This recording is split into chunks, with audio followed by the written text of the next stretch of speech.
కోడి కూతల్లే ఒల్లిరుసుకుందే కోడెలాగల్లే యాప పుల్లల షేదు నమిలిందే రామ రామ రామ రామ తలకు పోసుకుందే నా నేల తల్లే అలికి పూసుకుందే ముగ్గు సుక్కల్లే సద్ది ముటల్లే సగబెట్టుకుందే బాయి దిర్కన పల్లె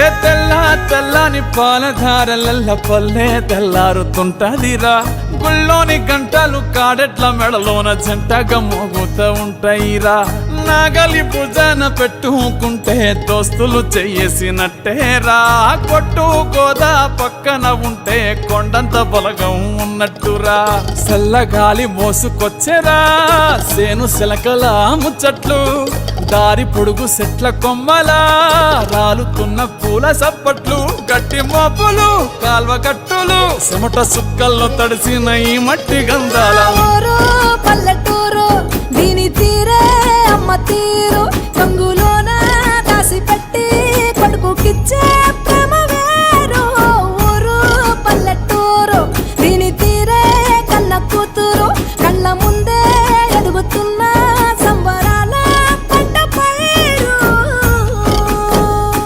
హలో అండి, అందరికీ నమస్తే. నేను మగ్దూమ్ అలీ. సో ఈ రోజు నేను వచ్చాను మా సొంత విలేజ్ కి. ఇక్కడైతే నేను పుట్టి పెరిగి చదువుకున్నాను. సో ఆ విలేజ్ లో ఉన్నాము. ఇక్కడ మా పేరెంట్స్ ఇక్కడే ఉంటారు కాబట్టి సో ఫెస్టివల్స్ కి అండ్ పెళ్లిళ్ళకి వీటికి కూడా నేను ఈ విలేజ్ కి వస్తా ఉంటాను. నెలకి 2 నెలలకి ఒకసారి. మన వర్క్ బిజీ షెడ్యూల్ తీసి సమ్ టైమ్ వస్తే చాలా ఇక్కడ రిలాక్సింగ్ గా ఉంటుంది. వాతావరణం కూడా చాలా బాగుంటుంది. అలు మగలు ఆడే ఆటలు అత్త కోడళ్ళ కొట్లాటలు సదిరి చెప్పలేని మగని తిప్పలే తిప్పలు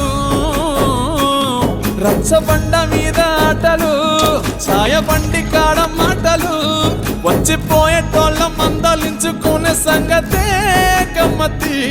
తట్ట బుట్టలల్ల కూర తక్కువలు సుట్ట బట్టలల్ల బీడి కట్టలు చేతనైన సాయం చేసే మనుషులు మావి పూత కాసినట్టే మనసులు రెండే రోజు గది సచ్చేదాకా ఉంటది అది ఊరు నా ఊరు దీని తీరే అమ్మ తీరు కొంగులోన దాసి పెట్టి కొడుకుకిచ్చే ప్రేమ వేరు ఊరు పల్లెటూరు దీని తీరే కన్న కూతురు కండ్ల ముందే ఎదుగుతున్న సంబరాల పంట పైరు.